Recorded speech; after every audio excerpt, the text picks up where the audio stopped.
Independent National Electoral Commission releases results of by-elections. President Muhammadu Buhari happy with outcome of exercise, congratulates winners.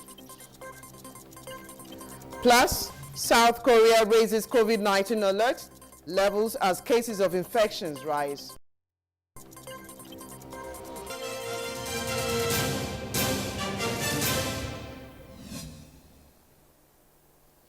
The standard bearer of the All Progressives Congress APC for the Lagos East senatorial by-election, Tokunbo Abiru, has been declared winner by the Independent National Electoral Commission (INEC). The former bank executive polled 89,204 votes to defeat Babatunde Badamosi of the People's Democratic Party (PDP), who scored 11,257 votes. Michael Olalaye reports. 13723. A breakdown of the results shows that a total number of 1,261,673 voters registered for the election across the 5 local government areas within the senatorial district, in which 104,894 voters were accredited. From the 104,405 total votes cast, the candidate of the All Progressives Congress APC got about 80% and was therefore declared winner. Abiru Mukail Adetokunbo, male of APC, 89,204 votes, 89,204. Babatunde Olalere Badamosi, male of PDP, 11,257 votes, 11257. That Abiru Mukail Adetokunbo of All Progressive Congress, having satisfied the requirement of the law, is hereby declared a winner and returned elected. All party agents signed copies of the result sheet was served to the APC as evidence of victory. This actually has shown us that APC is on ground in Lagos East and will continue to provide dividend of democracy. The election, which was contested among 12 political parties, finally put to rest months of intensive preparations to fill the vacant seat of the Lagos East senatorial district in the National Assembly following the demise of Bayo Oshinowo. In Lagos, Michael Olalaye, NTA News. Professor Nora Dadut of the All Progressives Congress APC has emerged winner of the Plateau South Senatorial District by-elections, beating her closest contender, George Daka of the People's Democratic Party PDP, with a landslide victory.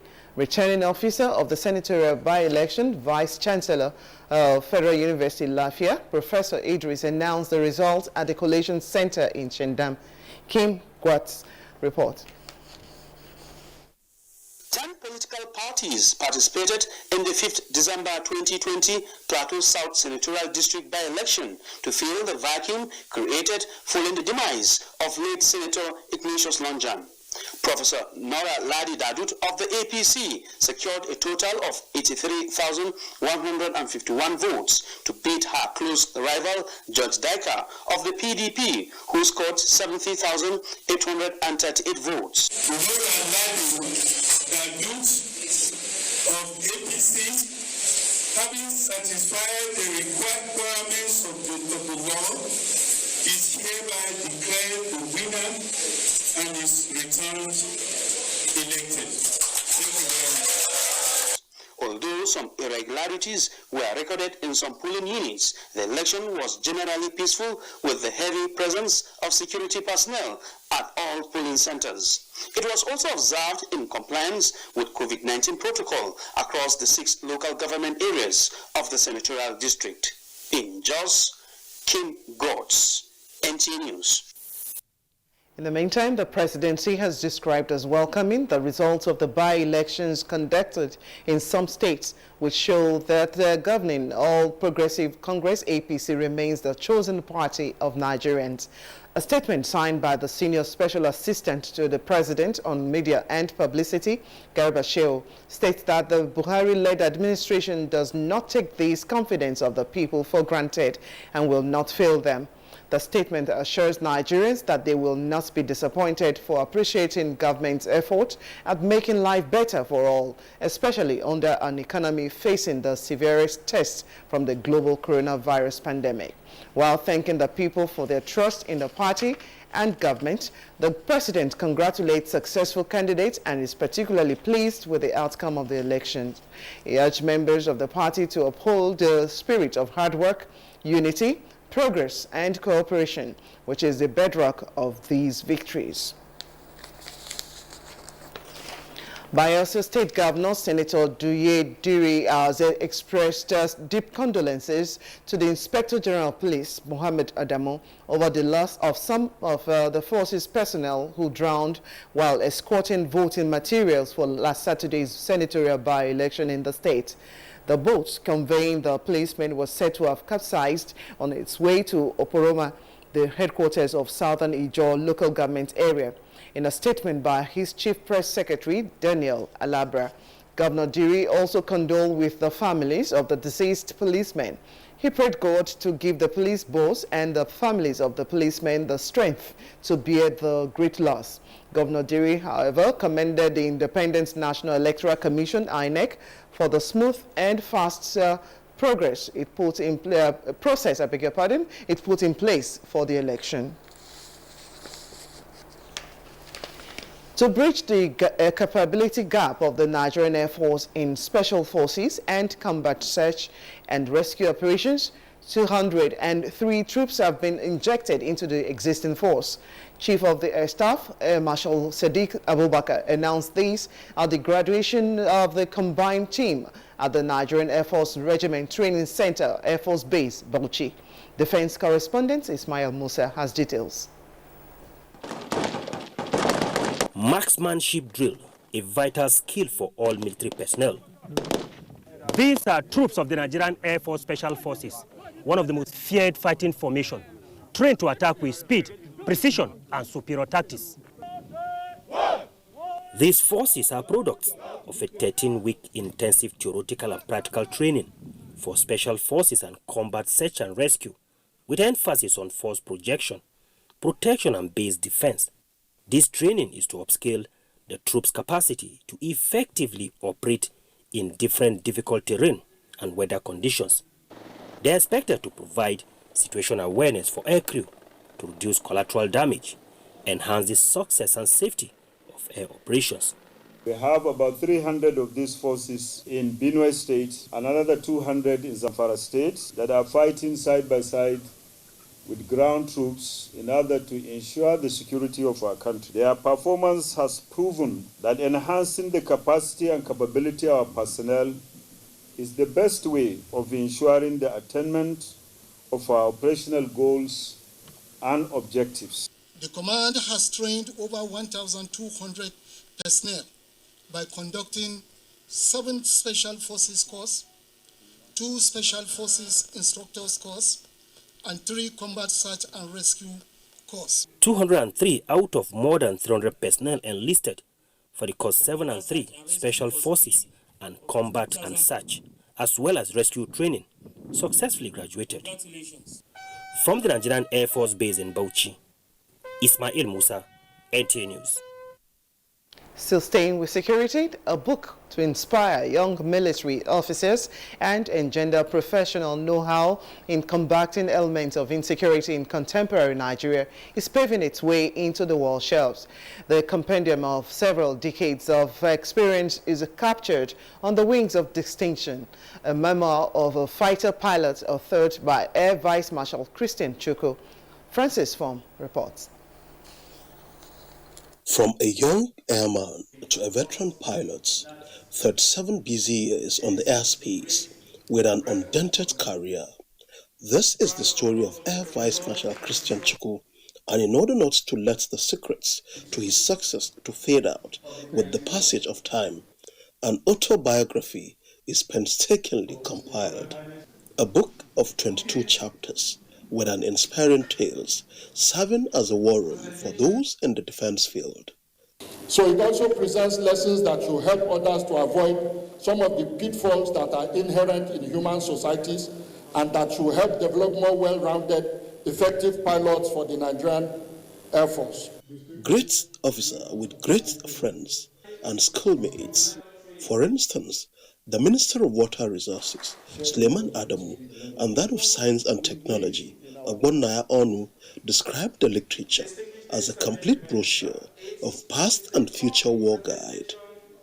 Because of his patriotism, the love of nation, he was able to use all the skills that he got from the Air Force. And this is what we need in our country. I think he has done well by writing this book because for me in particular, we were young, I never cared to know his youthful days, but the book, first few chapters of the book filled the gap for me.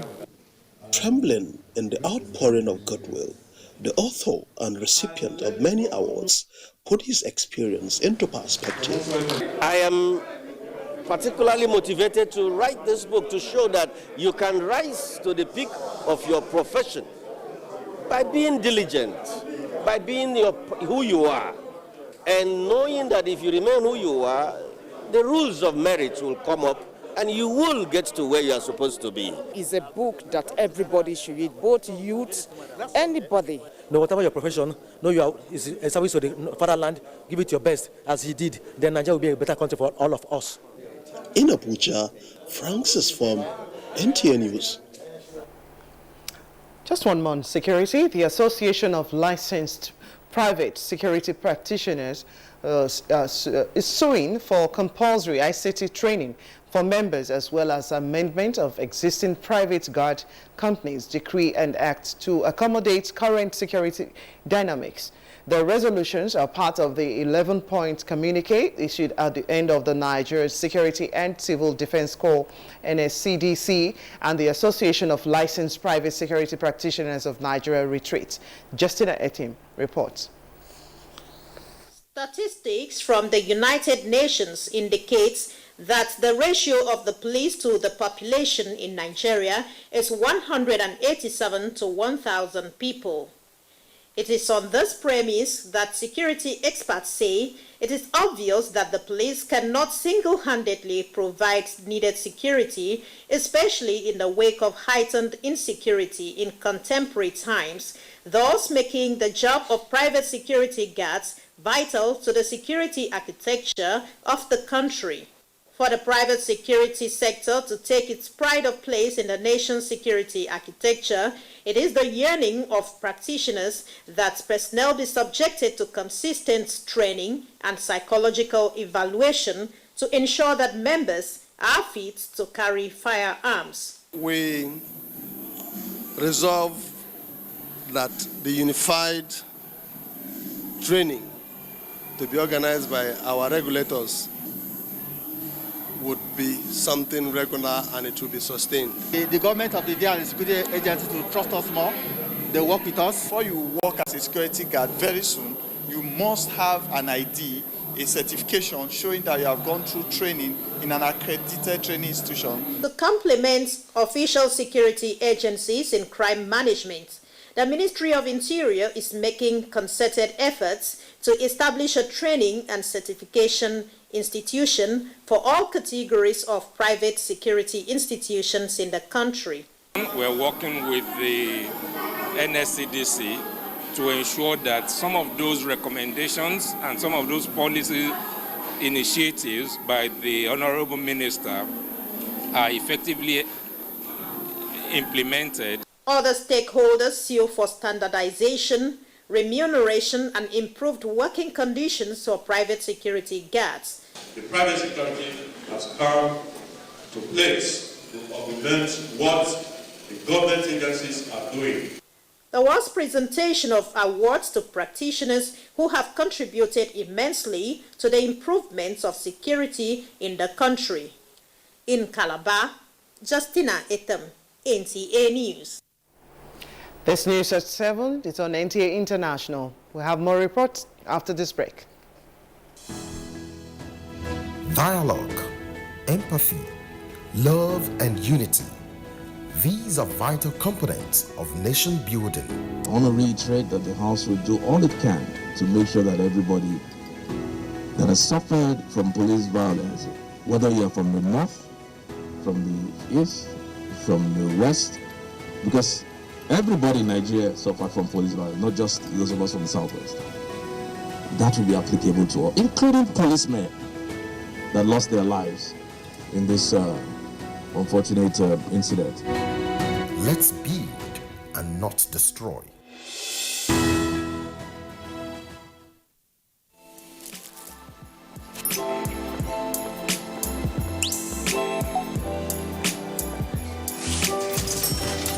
Hey beautiful, your eyes, your smile are all begging me to take you home tonight. Now reading page 3.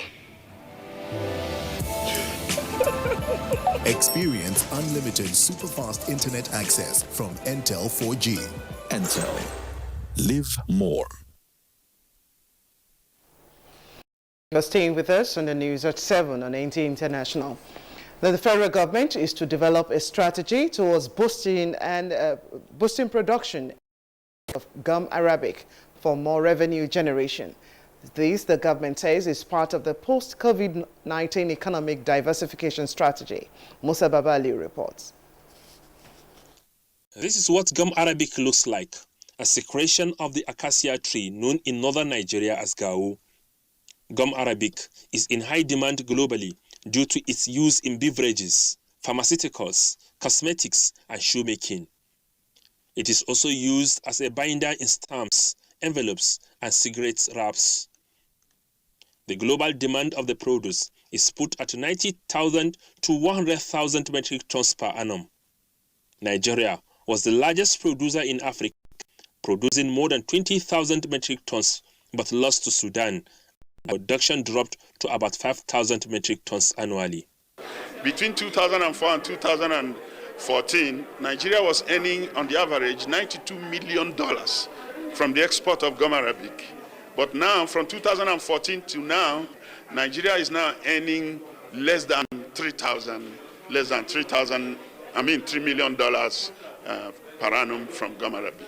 With the gradual security stabilization in Northeast, the federal government has developed a program that will boost gum arabic production. The major partners for Nigeria are Europe, Asia, Americas. This meeting, organized by the Federal Ministry of Agriculture, identified two strategies. One is the massive planting of the trees for afforestation and degraded soil recovery program. The second is the collection, cleaning, and packaging of the gum for the international market. Nigeria exports over 95% of its gum arabic in raw form to Europe, Asia, and United States of America. Only 5% is utilized locally. Not processing this commodity locally before export is causing Nigeria huge losses in form of revenue and employment opportunities. And then it's also economical in planting it because it does not require a lot of water. So it doesn't need a much tendering before it grows and it starts fruiting. The International Fund for Agricultural Development has set up a plan to plant more than 6 million gum arabic trees in 6 states in northwest and east regions of the country. Musa Baba Aliyu, NTA News. Let's go on the global scene now. Shortage of oxygen leaves 6 COVID-19 patients dead in Pakistan, just as Britain and European Union resume trade talks on Brexit trade deal. Let's get more stories trending on this global scene with Uche Ugochukwu. South Korea is raising its COVID-19 alert levels as it battles a rise in infections. From Tuesday, gatherings of more than 50 people will be banned in the capital Seoul and surrounding areas. Meanwhile, at least 6 COVID-19 patients died after criminal negligence resulted in a delayed supply of oxygen to a hospital in northwest Pakistan. Now, the global infections tally hits 67 million as shown on Worldometer coronavirus dashboard as at 6 p.m. local time, and Nigeria's confirmed cases reached 68,937 after detecting 310 new cases Saturday. In other news, poll opened for Venezuelans to choose members of the National Assembly in an election which is boycotted by most opposition parties, who have described it as a fraud. The election comes amid a 2-year power struggle between sitting President Nicolas Maduro and opposition leader Juan Guaido. Still on politics, U.S. President Donald Trump has held his first rally after losing the U.S. presidential election. The event in Georgia comes before key Senate runoff elections there in January, which will decide control of the upper house. And British negotiators have arrived in Brussels for a last-ditch attempt to strike a Brexit trade deal with the European Union and avert a chaotic parting of ways at the end of the year. The talks resumed after they were halted a day earlier due to an impasse over 3 key issues. Thanks for staying tuned. I am Uche Ugochukwu. Yes, back to us. Here in the country, language is a vital tool. Not only is it a means of conveying thoughts and ideas, but it helps forge friendships, cultural ties, and economic relationships. It is in the light of these that the Nigerian National Association of the Deaf is pushing for the recognition of sign language in Nigeria. Herman Jabani reports. They can't hear verbal communication while some can hear partially, but they intend to make sure that their statement is heard by everybody. And that statement is the need for the recognition of sign language in Nigeria due to the over 9 million deaf community in the country. Celebrating the 2020 International Day for the Persons with Disability, Nigerian National Association of the Deaf commended President Buhari for the recognition given to the disabled persons in the country while asking for the harmonization of various sign languages towards building and developing one for the country. Sign language is one of the most important languages that need to be recognized in Nigeria. This community, once we don't recognize sign language, we are leaving them behind. And the most important way here to build back a better Nigeria is to recognize the sign language. Sign language is our primary language, our right, our pride, and our identity. We need the support of everyone, including the government and the corporate world, to help advance and promote our rights at all levels. A novelty football match was played between the Deaf Football Association Old-Timers and its youth team, which ended 3-0 in favor of the Old-Timers.